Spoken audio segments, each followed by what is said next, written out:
What is nap?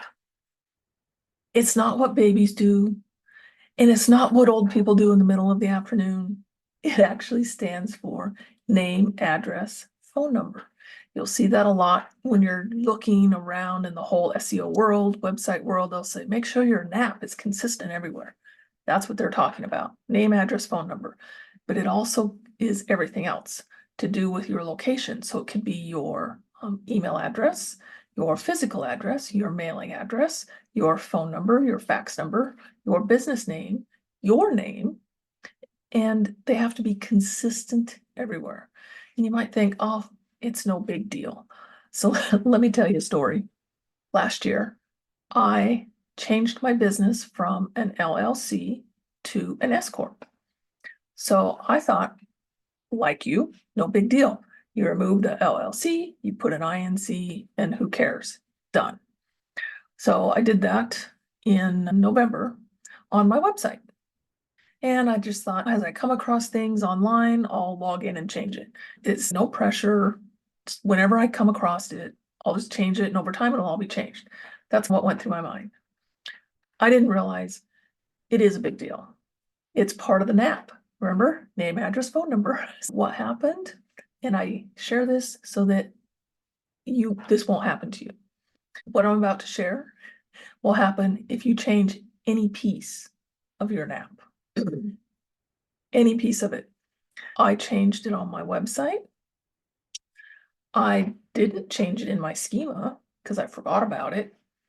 And I really didn't put any effort into changing it everywhere.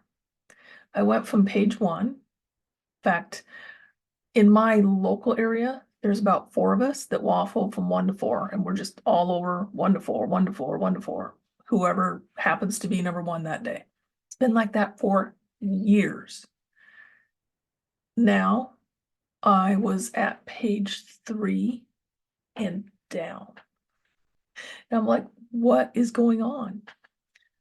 And then I did some research into it, figured it out using some tools that Google provides, found out, I confused Google because an LLC and an incorporation are 2 different businesses, even though in my mind, it's just my business name. Who cares?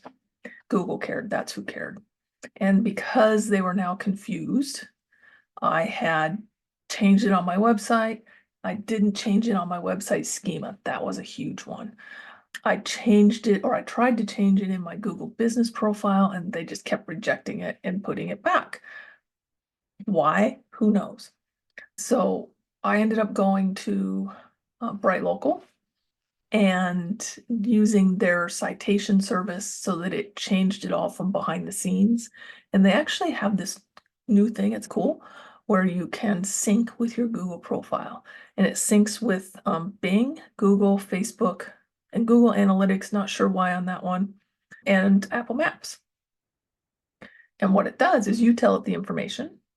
It goes behind the scenes with its little bots and goes up to the other one, and it syncs the information.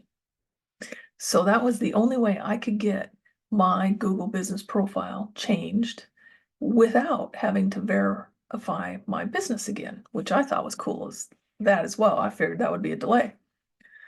So I've done all of that and went in. I spent a weekend, probably actually 3 days, a Friday, Saturday, and a Sunday, looking for every place that I was online that I had made these random places over the years where I made an account.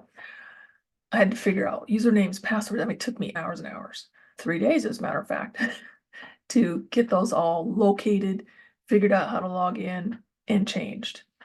So killed the whole weekend with that. And now I'm back on page 1. I'm not in the first spot anymore. I'm still working on that, but it was a big deal. So if you are changing your phone number, if you're moving your office, changing your address, if you change your name, if you get married and change your last name, ladies out there, you might want to consider that one. All of these things, even changing your email address. Oh, I want to use this one instead. don't do it. If you can avoid it, don't do it.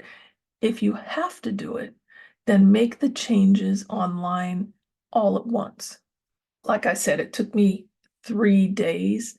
Okay, that's more all at once than when in my mind it was no big deal and I just did a partial change and thought I could just do this over the next 6 months. Don't do that.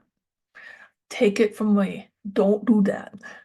If you want more tips like these, if you want to just know all the mistakes I've made that you can learn from and not make yourself, then just go ahead and subscribe and follow. Thank you.